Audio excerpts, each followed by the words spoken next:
Hello everyone, my self Priyanka from J sir tutors. So lecture के last part में ही हमने mail reproductive system जो था वो स्टार्ट किया था।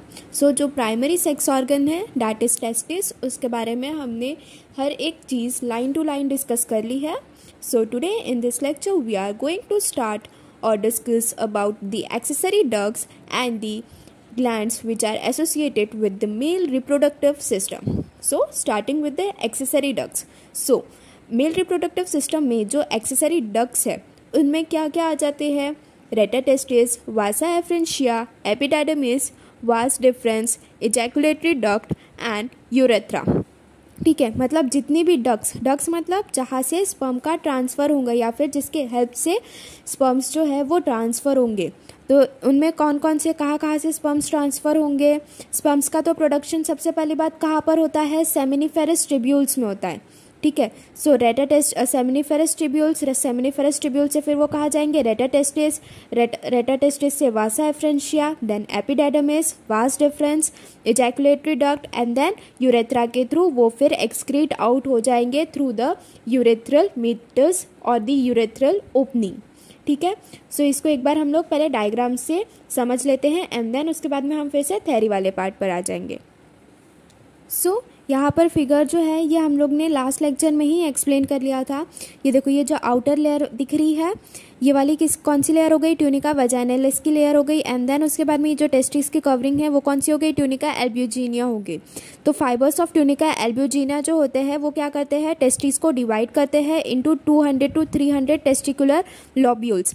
ये देखो यहाँ पर ये 1 लॉब्यूल, ये 2 लॉब्यूल, ये 3, ये 4, ऐसे 200 to 300 टेस्टिकुलर लॉब्यूल्स प्रेजेंट होते हैं और हर एक लॉब्यूल में 1 to 4 highly coiled seminiferous tubules present होंगे।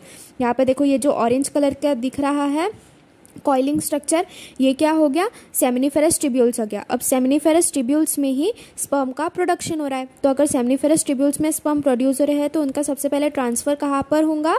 रेटा टेस्टिस में होगा। रेटा टेस्टिस में ट्रांसफ़र हुआ तो वो फिर रेटा टेस्टिस से कहाँ पर जाएंगे? एपिडाइडमिस में जाएंगे वासा एफ्रेंशिया के थ्रू। तो सबसे पहले सेमिनिफेरस ट्यूब्यूल्स में स्पर्म का प्रोडक्शन हुआ, वो फिर रेटा टेस्टिस में गए। रेटा टेस्टिस के बाद में वो वास एफ्रेंशिया में गए, देन वास एफ्रेंशिया के बाद में वो फिर एपिडाइडमिस में गए जहाँ पर जो स्पर्म है उसका टेम्पररी स्टोरेज एंड मैचुरेशन होगा एंड देन उसके बाद में एपिडाइडमिस से फिर वो कहाँ पर चले गए? वास डिफरेंस वाले पार्ट में चले गए एंड देन वास डिफरेंस के थ्रू वो फिर यूरेथ्रल में चले गए। पहले अपर एब्डोमिनल कैविटी में गए एंड देन उसके बाद में उसकी फोल्डिंग्स हो गई, तो फिर वो यूरेथ्रा के थ्रू जो स्पर्म्स है वो मेल बॉडी से इजैकुलेट आउट हो जाते हैं। ठीक है, सो यहाँ पर थ्योरी में देखो, all the seminiferous tubules of the testis at the posterior surface, मतलब कि जितने भी पोस्टीरियर सरफेस पर जो सेमिनिफेरस ट्यूब्यूल्स प्रेजेंट होते हैं वो क्या फॉर्म करेंगे? नेटवर्क ऑफ ट्यूब्यूल्स फॉर्म करते हैं मिलके, जिसे हमने क्या कहा है? रेटा टेस्टिस कहा है। अब ये जो रेटा टेस्टिस है वो फिर फर्दर क्या फॉर्म करते हैं? मतलब कि जितने भी रेटा टेस्टिस है तो फिर 12 to 20 फाइन ट्यूब्यूल्स जो रहेंगे अराइजिंग फ्रॉम रेटा टेस्टिस वो मिलकर फिर क्या फॉर्म करते हैं? वासा एफ्रेंशिया फॉर्म करेंगे। ठीक है, अब ये जो वासा एफ्रेंशिया है वो क्या करता है? स्पर्म्स को कैरी करता है टेस्टिस से। टेस्टिस कहाँ पर प्रेजेंट है? हमने टेस्टिस देखा था कि वो स्क्रॉटम के अंदर में प्रेजेंट होते हैं। तो वासा एफ्रेंशिया क्या करेगा? टेस्टिस से स्पर्म को जो है वो कैरी करने का फंक्शन परफॉर्म करता है एंड देन वासा एफ्रेंशिया से फिर स्पर्म्स कहाँ पर जाएंगे? एपिडाइडमिस में जाएंगे। अब ये जो एपिडाइडमिस है वो कैसा है? एक हाईली कॉइल्ड लॉन्ग ट्यूब है जिसके फर्दर और 3 पार्ट्स आ जाते हैं, एक अपर, मिडिल और lower, that is caput, corpus and cauda, that is head, body and tail. फिर एपिडाइडमिस के बाद में स्पर्म्स कहाँ पर ट्रांसफ़र हो जाएंगे? वास डिफरेंस में ट्रांसफ़र हो जाते हैं। Posteriorly it leads to vas deferens that is travels up to the abdominal cavity and loops over the ureter to open into urethra. ठीक है, फिर वास डिफरेंस जो है वो फिर फर्दर कहाँ पर ओपन कर जाता है? यूरेथ्रा में ओपन कर जाता है। ठीक है, सो यहाँ पर देखो ये वाला जो मेल रिप्रोडक्टिव सिस्टम है इसका डायग्राम हम लोग ने लास्ट लेक्चर में ही डिस्कस किया हुआ था। ये देखो यहाँ पर ये जो सेमाइनल वेसिकल दिख रहा है, यहाँ पर ये ब्लू कलर का जो ग्लैंड दिख रहा है ये वाला, ये क्या हो गया? सेमाइनल वेसिकल हो गया। तो सेमाइनल वेसिकल एंड देन उसके बाद में यहाँ पर ये जो पिंकिश ग्लैंड है ये टेस्टिस है। अब टेस्टिस से स्पर्म का ट्रांसफ़र कौन करेगा? यहाँ पर फिर वास डिफरेंस आ गया। तो जो वासा एफ्रेंशिया होता है वो क्या करता है, स्पर्म्स को कैरी करेगा टेस्टिस में से, एंड देन उसके बाद में वासा एफ्रेंशिया के बाद में वो कहाँ पर आ जाएगा, एपिडाइडमिस, ये वाला जो पार्ट हो गया ये एपिडाइडमिस का पार्ट हो गया, एंड देन एपिडाइडमिस के थ्रू वो फिर कहाँ पर जाएगा, वास डिफरेंस में।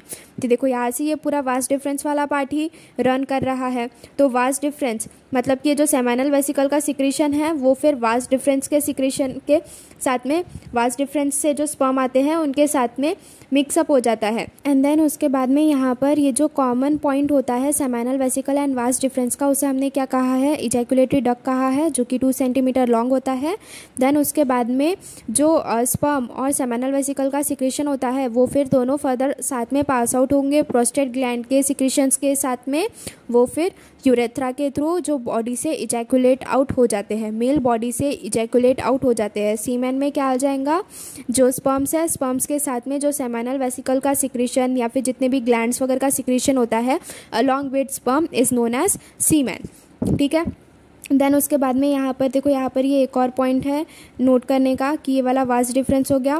देन उसके बाद में ये यूरेथ्रा के थ्रू जो है वो फिर ट्रांसफ़र होंगे। एंड देन उसके बाद में यहाँ पर ये पेनिस वाला पार्ट आ गया, ये जो आउटर वाला दिख रहा है, एंड आउटर का भी जो आउटर बल्ज पार्ट दिख रहा है उसे हमने क्या कहा है, ग्लांस पेनिस कहा है। ग्लांस पेनिस के ऊपर में एक स्किन प्रेजेंट होती है, थीन स्किन प्रेजेंट होती है, जिसे क्या कहा है, प्रेप्यूस कहा है। एंड ये जो यूरेथ्रल ऑरिफाइस दिया हुआ है ये कहाँ से होता है, ओपनिंग होती है जहाँ से सीमेन का इजैकुलेशन होता है फ्रॉम दी मेल बॉडी। ठीक है। सो यहाँ पर देखो ये जो वास डिफरेंस है plus seminal vesicle, vas deferens plus seminal vesicle, इसके कॉमन पॉइंट को क्या कहा है हमने, इजैकुलेटरी डक्ट कहा है। इजैकुलेटरी डक्ट से फिर जो सीमेन या फिर जो सेमिनल वेसिकल का सिक्रेशन प्लस स्पर्म जो है उनका ट्रांसफ़र कहाँ पर होता है, प्रोस्टेट ग्लैंड में होता है। एंड फिर वो जो प्रोस्टेट ग्लैंड है वो फर्दर कहाँ पर ओपन हो रहा है, यूरेथ्रा में हो रहा है। ठीक है। एंड ये जो यूरेथ्रा है ये क्या है, it is a common passage for urine and semen, hence called the urinogenital tract. Urethra को हम यूरिनोजेनाइटल ट्रैक्ट क्यों कहते हैं, because it is a common passage for urine and semen. मतलब यूरेथ्रा के थ्रू ही यूरिन भी एक्सक्रीट आउट होगा बॉडी से एंड सीमेन भी इजैकुलेट आउट होगा। ठीक है। अब कुछ ऐसे मेल्स होते हैं जिनमें यूरेथ्रा जो है वो लॉन्ग होता है एंड वो एक्सटेंड कर जाता है उनके पेनिस के थ्रू। ठीक है। So in males the urethra is long and extend through the penis. And then उसके बाद में एक और है, जो यूरेथ्रा होता है मेल बॉडी में, it opens to the outside by an opening called as urethral meatus और यूरेथ्रल ऑरिफाइस। मतलब कि जो यूरेथ्रल ओपनिंग होती है, यूरेथ्रा जो है वो एक फिर ओपनिंग के थ्रू जो है वो ओपन कर जाएगा आउटसाइड द बॉडी, जिसे हमने क्या कहा है, यूरेथ्रल मीटर्स कहा है या फिर यूरेथ्रल ऑरिफाइस कहा है। ठीक है। एंड देन उसके बाद में यहाँ पर एक्सेसरी डक्ट्स हमने जितनी भी एक्सेसरी डक्ट्स देखी है यहाँ पर ये सभी की सभी पेयर्स में होती है एक्सेप्ट यूरेथ्रा। यूरेथ्रा ये एक ऐसा एक्सेसरी डक्ट है जो कि पेयर में प्रेजेंट नहीं होता है। ठीक है। All the accessory ducts except urethra are present in pair. Then उसके बाद में नीचे में देखो यहाँ पर स्ट्रक्चर ऑफ एपिडाइडमिस दिया हुआ है। एपिडाइडमिस में हमने देखा था कि वासा एफ्रेंशिया से फिर उसके बाद में स्पर्म का ट्रांसफ़र कहाँ पर होता था, एपिडाइडमिस में होता था। एपिडाइडमिस कैसा है, वो एक लॉन्ग हाईली कॉइल्ड ट्यूब है जिसके फर्दर 3 पार्ट्स आते हैं, कैप्यूट, कॉर्पस एंड कॉर्डा।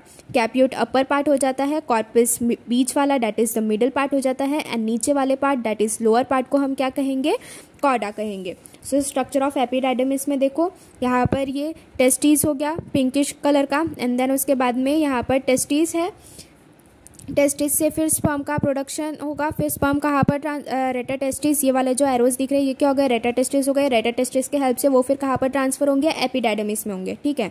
सो ये क्या सबसे ऊपर वाला पार्ट क्या हो गया हमारा, कैप्यूट एपिडाइडमिस का पार्ट हो गया, जहाँ पर जो स्पर्म्स है वो क्या होंगे, मैच्योर होंगे। एंड देन उसके बाद में बीच वाला जो पार्ट आता है मिडिल पार्ट, उसे हम लोग ने क्या कहा है, कॉर्पस एपिडाइडमिस कहा है, जो कि मिडिल पार्ट होता है हमारे एपिडाइडमिस का। एंड देन उसके बाद में कॉर्डा एपिडाइडमिस आता है, that is the tail of epididymis, जो कि क्या करेगा, स्टोर करेगा स्पर्म को for 18 to 24 hours. And then उसके बाद में एपिडाइडमिस के बाद में फिर वास डिफरेंस के थ्रू स्पर्म का ट्रांसफ़र हो जाता है। ठीक है। सो यहाँ पर हमने अभी एक्सेसरी डक्ट्स के बारे में पूरा डिस्कस कर लिया है। Now moving towards the gland. So अगर हम ग्लैंड्स की भी बात करेंगे जो कि मेल रिप्रोडक्टिव सिस्टम से एसोसिएटेड होते हैं, तो उसमें भी हमारे पास में 4 टाइप्स के ग्लैंड्स आते हैं। एक सेमाइनल वेसिकल, सेकंड कौन सा है, prostate gland, third Cowper's gland which is also known as bulbourethral gland, and then fourth हमारे पास में क्या है, external genitalia which consist of the penis and the scrotum. ठीक है, so starting with the seminal vesicle.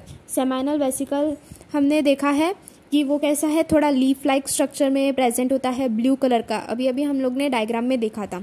ठीक है, seminal vesicle it is a paid gland which is present on posterior of urinary bladder. Urinary bladder के posterior surface पर seminal vesicle present होते हैं। And then उसके बाद में जो टोटल सीमेन होता है उसका जो 60% होता है वो सेमाइनल सिक्रीशन ही होगा। टोटल सीमेन का जो 60% है वो सेमाइनल सिक्रीशन का होता है। अब सेमाइनल वेसिकल जो है वो क्या क्या सिक्रेट करते हैं, वो अल्कलाइन सिक्रीशंस सिक्रेट करते हैं, जिनमें हमारे पास में क्या क्या प्रेजेंट होगा, फ्रुक्टोज प्रेजेंट होगा, फाइब्रिनोजन प्रेजेंट होगा एंड प्रोस्टाग्लैंडिन्स प्रेजेंट होगा। अब फ्रुक्टोज का फंक्शन क्या होता है, वो एनर्जी प्रोवाइड करता है स्पर्म को। एंड देन अगर हम फाइब्रिनोजन की बात करेंगे तो फाइब्रिनोजन हमें ये पहले से भी पता है कि फाइब्रिनोजन जो है वो कोएगुलेशन के साथ में एसोसिएटेड होता है। तो फाइब्रिनोजन की बात करेंगे तो वो कोएगुलेशन ऑफ स्पर्म का फंक्शन परफॉर्म करेगा। एंड वही अगर हम प्रोस्टाग्लैंडिन्स की बात करेंगे तो वो क्या करते हैं, रिवर्स कॉन्ट्रैक्शन का फंक्शन परफॉर्म करते हैं in the female reproductive tract. So seminal vesicle total semen का जो 60% सिक्रीशंस होता है वो सेमाइनल सिक्रीशंस होते हैं। सेमाइनल सिक्रीशंस में अल्कलाइन, सेमाइनल वेसिकल जो है वो अल्कलाइन सिक्रीशन सिक्रीट करता है which consist of fructose, fibrinogen and prostaglandins। ठीक है, now moving towards the prostate gland. So prostate gland की अगर हम बात करेंगे तो वो एक लार्ज सिंगल ग्लैंड है which is made up of 20 to 30 lobes which is located below the urinary bladder. Prostate gland जो है वो यूरिनरी ब्लैडर के नीचे में प्रेजेंट होगा, जो कि 20 to 30 लोब से मिलकर बना हुआ है। अब 30% ऑफ सीमेन में हमारे पास में प्रोस्टेट ग्लैंड का ही सिक्रीशंस होता है। ठीक है, अब ये जो प्रोस्टेट ग्लैंड है वो क्या करता है, वो स्लाइटली एसिडिक मिल्की फ्लूइड जो है वो सिक्रेट करेगा यूरेथ्रा में। एंड प्रोस्टेट ग्लैंड के सिक्रीशंस में क्या क्या प्रेजेंट होता है, सिट्रिक एसिड प्रेजेंट होता है, एसिड फॉस्फेटेस प्रेजेंट होता है एंड बहुत सारे different types of enzymes present होते हैं। ठीक है, so prostate gland, large single gland made up of 20 to 30 lobes located below the urinary bladder. It consists of 30% volume of sperm. It secretes slightly acidic milky fluid into urethra. It contains citric acid, acid phosphatase and various enzyme। अब यहाँ पर ये जो prostate gland जो secretions provide करता है उसमें acid phosphatase का function क्या होता है, acid phosphatase जो है वो क्या करेगा, sperm को protect करके रखता है from the acidic environment of the vagina। Vagina में एसिडिक एनवायरनमेंट प्रेजेंट होता है या फिर क्रिएट हो जाता है, तो स्पर्म को प्रोटेक्ट करके रखने का फंक्शन कौन परफॉर्म करता है, एसिड फॉस्फेटेस, जो कि किसके सिक्रीशन में प्रेजेंट होगा, प्रोस्टेट ग्लैंड के सिक्रीशंस में प्रेजेंट होता है। ठीक है, देन नेक्स्ट ग्लैंड कौन सा है हमारे पास में, काउपर्स ग्लैंड और बल्बो यूरेथ्रल ग्लैंड है। काउपर्स ग्लैंड या काउपर्स ग्लैंड को ही हम लोग बल्बो यूरेथ्रल ग्लैंड कहते हैं, जो कि एक स्मॉल छोटे से पी साइज्ड होते हैं। देन काउपर्स ग्लैंड जो है वो कैसे है, पेयर्ड ग्लैंड है which is located on either side of urethra. Cowper's gland either side urethra के आजू बाजू में प्रेजेंट होते हैं, जो कि क्या सिक्रेट करेंगे, एक alkaline viscous mucus fluid secrete करते हैं which acts as a lubricant during copulation. मतलब कि इंटरकोर्स के टाइम पर वो एज ए लुब्रिकेंट एक्ट करते हैं और एक alkaline viscous mucus like fluid जो है वो सिक्रेट करेंगे। So Cowper's gland or bulbourethral gland, it is small pea-sized paired gland situated on either side of urethra. It secretes an alkaline viscous mucus-like fluid which acts as a lubricant during copulation. Then next we have the semen. अगर हम semen की बात करेंगे, so sperm along with the gland secretion, that is seminal vesicle secretion, prostate gland secretion is known as semen. So semen viscous alkaline and milky fluid है जिसका pH 7.2 to 7.7 के बीच में लाई करेगा, which is ejaculated out by the male reproductive system. Normally 2.5 to 4 ml of semen is given out during a single ejaculation and it contains about 400 million sperms. एक normal ejaculation के time पर कितना सीमेन excrete out या फिर ejaculate out होता है body से, 2.5 to 4 ml of semen ejaculate out होता है फ्रॉम अ मेल बॉडी, जिसमें अप्रॉक्स 400 मिलियन स्पर्म्स प्रेजेंट होते हैं। semen secretion, it contains the secretion of epididymis and the accessory glands for nourishing, that is fructose, neutralizing capacity, that is calcium and bicarbonates, and for activation for movements, that is prostaglandins. मतलब कि prostaglandins का function क्या देखा था हमने seminal vesicle में कि वो क्या करवाता है, रिवर्स कॉन्ट्रैक्शन करवाता है फीमेल रिप्रोडक्टिव ट्रैक्ट में, ठीक है। देन नेक्स्ट यहाँ पर देखो हमारे पास में फोर्थ कौन सा ग्लैंड प्रेजेंट है, एक्सटर्नल जेनिटेलिया। एक्सटर्नल जेनिटेलिया में हमारे पास में क्या आ जाता है, पेनिस आ जाता है एंड स्क्रॉटम आ जाता है, ठीक है।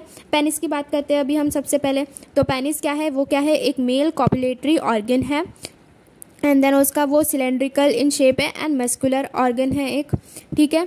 देन उसके बाद में वो 3 बंडल्स ऑफ इरेक्टाइल टिश्यूज़ का मिलके बना हुआ है, जिसमें से जो फर्स्ट लेयर है वो कौन सी हो जाएंगी, कॉर्पोरा कैवर्नोसा की लेयर हो जाएंगी, एंड जो सेकंड लेयर है वो किसकी हो जाएंगी, कॉर्पस स्पॉन्जियोसम की हो जाएंगी। कॉर्पोरा कैवर्नोसा लेयर जो है वो पोस्टीरियो लेटरल टिश्यू में प्रेजेंट होगा, साइड में प्रेजेंट होता है, एंड मीडियन साइड में क्या कौन सा टाइप का टिश्यू प्रेजेंट होगा, कॉर्पस स्पॉन्जियोसम होगा। देन उसके बाद में अगर हम पेनिस की बात करेंगे तो पेनिस का जो स्वॉलन टिप होता है उसे हमने क्या कहा है, ग्लांस पेनिस कहा है, which is covered by a loose fold of skin known as foreskin और द प्रेप्यूस, ठीक है। सो पेनिस की बात करेंगे, जो स्वॉलन टिप ऑफ पेनिस होता है उसे हमने क्या कहा है, ग्लांस पेनिस कहा है। अब ये जो ग्लांस पेनिस भी है, it is covered by a loose fold of skin, loose fold of skin से कवर्ड होता है ये ग्लांस पेनिस, जिसे हमने क्या कहा है, फोरस्किन और प्रेप्यूस कहा है। नाउ स्क्रॉटम, तो स्क्रॉटम का भी हमने लास्ट लेक्चर में डिस्कस कर लिया था कि स्क्रॉटम का फंक्शन क्या होता है। वो एक पाउच लाइक पिगमेंटेड स्किन होता है, पाउच लाइक स्ट्रक्चर प्रेजेंट है जो कि बिहाइंड द पेनिस प्रेजेंट होता है, एंड वो left and right scrotal sac में डिवाइड होता है बाय अ सेप्टा और by the septum of tunica dartos made up of smooth muscle fibres. Then उसके बाद में स्क्रॉटम में 2 टाइप के मसल्स देखे थे हमने, उसमें प्रेजेंट होते हैं जो कि टेम्परेचर को मेंटेन करके रखने का फंक्शन परफॉर्म करते हैं less than 2 degree Celsius than the body temperature. अब ये जो 2 टाइप के मसल्स है जो कि टेम्परेचर को मेंटेन करके रखने का फंक्शन परफॉर्म करेंगे वो कौन कौन से है, एक डार्टोस मसल है और दूसरा कौन सा है, क्रीमास्टर मसल्स है, ठीक है। सो स्क्रॉटम की बात करेंगे, it is a loose pouch of pigmented skin lying behind the penis and is divided into right and left scrotal sac by a septum of tunica dartos made up of smooth muscle fiber. The cremaster and dorsus muscle of scrotum help in drawing testes close or away from the body. This helps in maintaining the temperature of the testes 2 to 3 degrees Celsius lower than the normal body temperature necessary for spermatogenesis, ठीक है। सो यहाँ पर जो हमारा mail reproductive system का part था वो हमने अभी नोट्स की हेल्प से कवर कर लिया है। एक बार हम अभी टेक्स्ट बुक से भी रीड कर लेते हैं। नोट्स में मैंने हर एक लाइन टेक्स्ट बुक की ही कवर की है, तो अगर आपको नोट्स के हेल्प से एक बार रिवाइज करना है सो नोट्स के लिंक नीचे डिस्क्रिप्शन बॉक्स में दी हुई है डाउनलोड करने के लिए, तो वहाँ से आप डाउनलोड कर सकते हो। एंड अगर आपको वीडियो पसंद आ रही है then please share as much as possible. So एक बार टेक्स्ट बुक से भी रीड कर लेते हैं ऑन पेज नंबर 21। सो ऊपर में देखो ये एक डू यू नो वाला बॉक्स था जो कि लास्ट टाइम रह गया था हमारा, वो देख लेते हैं एक बार। Presence of the peritoneal covering around the testis is an indication of its abdominal origin. अब ये जो पेरिटोनियल कवरिंग प्रेजेंट होती है टेस्टिस के अराउंड में वो क्या इंडिकेट करती है, उसका एब्डोमिनल ओरिजिन इंडिकेट करती है। Testis they are suspended in the scrotum by the spermatic cord, मतलब कि जो टेस्टीज है वो स्क्रॉटम के अंदर तो प्रेजेंट होते हैं बट टेस्टीज को एब्डोमिनल कैविटी के साथ में कौन कनेक्ट करके रखने का फंक्शन परफॉर्म करेगा, स्पर्मेटिक कॉर्ड। स्पर्मेटिक कॉर्ड जो है ये टेस्टीज को लोअर एब्डोमिनल कैविटी के साथ में कनेक्ट करके रखता है। देन उसके बाद में the testosterone hormone stimulates the descent of testis and the fibromuscular band called the gubernaculum in the scrotum. अब ग्यूबेनाक्युलम क्या होता है, वो टेस्टिस को स्क्रॉटम के जो टिश्यू लेयर्स होते हैं या फिर जो मसल्स होते हैं स्क्रॉटम के उसके साथ में कनेक्ट करके रखने का काम करता है। In some males, a loop of the intestine may pass through the inguinal canal into the scrotum and cause a condition called the inguinal hernia. अब कुछ ऐसे मेल्स होते हैं जिनमें जो इंटेस्टाइन है वो इंग्यूनल कैनाल के थ्रू पास आउट हो जाता है स्क्रॉटम में, तो वैसे कंडीशन को हमने क्या कहा है, इंग्यूनल हर्निया कहा है, ठीक है। Then next we have the accessory ducts. The accessory ducts includes the rete testis. The accessory ducts includes the rete testis, vasa efferentia, epididymis, vas deferens, ejaculatory duct and the urethra. All the seminiferous tubules of the testis at the posterior surface form a network of tubules called the rete testis. 12 to 20 fine tubules arising from rete testis are vasa efferentia. Vasa efferentia का function क्या होता है? They carry sperm from the testis and then उसके बाद में वो epididymis में open हो जाते हैं. Epididymis क्या है? It is a long and highly coiled tube जो कि further differentiate हुआ है. Upper caput that is the head part, middle corpus that is the body part, and lower chorda that is the lower chorda epididymis that is the tail part. सो अपर कैप्यूट वाले part में क्या होता है? Sperm का maturation होगा. And ये जो chorda that is the lower part होता है उसमें क्या होता है? स्पर्म जो होता है वो स्टोर होता है for 18 to 24 hours. The sperm undergo maturation in epididymis. Posteriorly, it leads into the vas deferens. Then epididymis जो है वो further फिर किस में ओपन होगा? vas deferens में होगा, which travels into up to the abdominal cavity. And loops over the ureter to open into the urethra. Before doing so, it joins the duct of seminal vesicle to form the ejaculatory duct. मतलब vas deferens plus seminal vesicle वो कौन सा duct form करेंगे? ejaculatory duct form करेंगे. फिर ejaculatory duct further किसके through pass करेगा? prostate gland के थ्रू पास करेगा and then open कर जाएगा urethra में. The ejaculatory duct further passes through the prostate gland and opens into the urethra. The urethra provides a common passage for urine and semen and hence is called the urinogenital tract. So यहाँ पर ऐसा भी question frame हो सकता है आप सबके लिए कि why urethra is known as the urinogenital tract. As urethra it provides a common passage for the urine and semen excretion or ejaculation from the male body, hence it is known as the urinogenital tract. In males, the urethra is long and extends through the penis. It opens to the outside by an opening called the urethral meatus or the urethral orifice. All the accessory ducts except urethra are present in pairs. अब जितने भी accessory ducts यहाँ पर हमने अभी देखे rete testis, vasa efferentia, epididymis, ये सभी के सभी pairs में present होते हैं male body में. But urethra ही जो है वो single present होता है, pair में present नहीं होता है.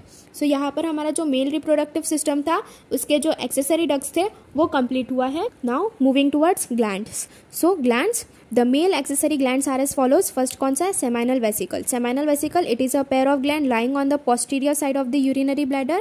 Urinary bladder के posterior side में seminal vesicle present होंगे जो कि alkaline seminal fluid जो है वो secrete करेंगे जिसमें fructose, fibrinogen and prostaglandins present होता है. It contributes about 60% of total volume of the semen. मतलब जो टोटल सीमेन का जो टोटल वॉल्यूम है उसका 60% सेमाइनल सिक्रीशन प्रेजेंट होता है उसमें. फ्रुक्टोज क्या करेगा? It provides energy for sperm movement while fibrinogen coagulates the semen into the bolus for quick propulsion in the vagina. The prostaglandins stimulate reverse peristalsis in vagina and uterus, aiding faster movement of sperm towards the egg in the female body. Then next gland कौन सी आ गई हमारे पास में? prostate gland आ गई.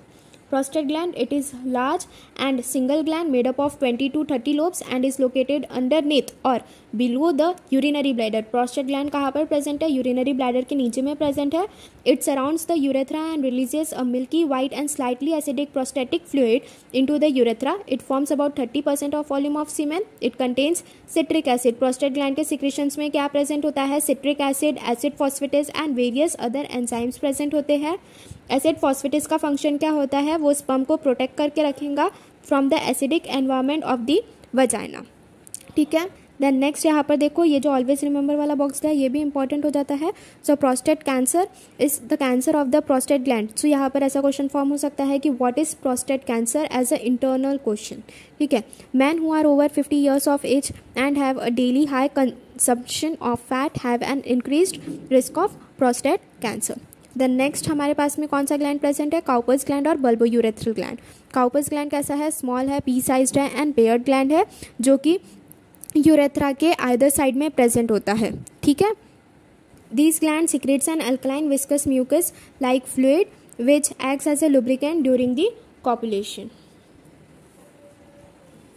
Then उसके बाद में हमारे पास में क्या आ गया है? सीमेन आ गया. सीमेन की बात करेंगे. It is viscous, alkaline and milky fluid जिसका पीएच जो है वो 7.2 to 7.7 के बीच में लाई करेगा. And it is ejaculated by the male reproductive system. Normally 2.5 to 4 ml of semen is given out during a single ejaculation and it contains about 400 million sperms. It contains secretion of the epididymis and the accessory glands for nourishing, that is fructose, neutralizing acidity, that is calcium ions and bicarbonate ions, activation for movement, that is prostaglandins. ठीक है, तो यहाँ पर सीमेन का ही ऐसे बताया था। ये वाला भी जितना लाइन है हर एक लाइन मैंने नोट्स में ही कवर किया हुआ है। ठीक है, देन फोर्थ में हमारे पास में फोर्थ ग्लैंड कौन सा है, एक्सटर्नल जेनेटिलिया। एक्सटर्नल जेनेटिलिया में हमारे पास में क्या आ जाएगा, पेनिस एंड स्क्रॉटम आ जाएगा। तो सबसे पहले हम लोग पेनिस के बारे में डिस्कस करते हैं। Penis, it is the male copulatory organ, it is cylindrical and muscular with 3 bundles of erectile tissue, a pair of posterolateral tissue called as corpora cavernosa and a median corpus spongiosum. The swollen tip of the penis is known as glans penis. It is covered by a loose fold of skin called the foreskin or the prepuce. Next, we have the scrotum. Scrotum, it is a loose pouch of pigmented skin lying behind the penis and is divided into right and left scrotal sac by a septum of tunica dartos muscle made up of smooth muscle fiber. The fetal testes are guided into and retained into the scrotum by a short fibromuscular band called the gubernaculum. तो यहाँ पर भी मैंने ये हर एक चीज़ और हर एक term cover किए हुए हैं पहले के वीडियो लेक्चर में कि gubernaculum क्या है, वो टेस्टिस को स्क्रॉटम के साथ में कनेक्ट करके रखने का फंक्शन परफॉर्म करेगा. The testis remain suspended in scrotum by a spermatic cord. Spermatic cord का फंक्शन क्या होता है, वो लोअर एब्डोमिनल कैविटी को, टेस्टिस को और लोअर एब्डोमिनल कैविटी को एक दूसरे के साथ में कनेक्ट करके रखने का काम कौन करेगा, स्पर्मेटिक कॉर्ड करेगा. Failure of testis to descend in scrotum, उसे हम लोग क्या कहेंगे, क्रिप्टोकिडिज्म. जब टेस्टिस जो है वो फेल कर जाते हैं स्क्रॉटम में डिसेंड करते वक्त, या फिर स्क्रॉटम में डिसेंड ही नहीं कर पाते हैं टेस्टिस, तो वैसे कंडीशन को हम लोग क्या कहेंगे, क्रिप्टोकिडिज्म कहेंगे. The failure also results in the sterility. The cremaster and the dartos muscles of scrotum help in drawing testis close or away from the body. This helps in maintaining the temperature of the testes 2 to 3 degrees Celsius lower than the normal body temperature necessary for spermatogenesis. तो वही है कि scrotum में भी 2 type के muscles present होते हैं, एक क्रीमास्टर मसल्स और दूसरा डार्टोस्टोनिक मसल्स, जो कि क्या करते हैं, स्क्रॉटम के अंदर में टेम्परेचर मेंटेन करके रखने का फंक्शन परफॉर्म करते हैं less than 2 degree Celsius than the normal body temperature. Normal body temperature कितना होता है, 37 डिग्री सेल्सियस. स्क्रॉटम को स्पर्मेटोजेनेसिस की जो प्रोसेस है वो होने के लिए टेम्परेचर कितना करके रखना पड़ता है, 35 डिग्री सेल्सियस. ठीक है, सो यहाँ पर जो हमारा मेल रिप्रोडक्टिव सिस्टम था वो पूरा कंप्लीट हो गया है. लेक्चर के नेक्स्ट पार्ट में हम फीमेल रिप्रोडक्टिव सिस्टम जो है वो स्टार्ट करेंगे. सो अगर आपको नोट्स के हेल्प से पढ़ना है तो नोट्स की लिंक नीचे डिस्क्रिप्शन बॉक्स में दी हुई है, वहाँ से जाके नोट्स डाउनलोड कर लेना. And if you like the video please share as much as possible, and if you are having any queries then do message in the comment box. Thank you.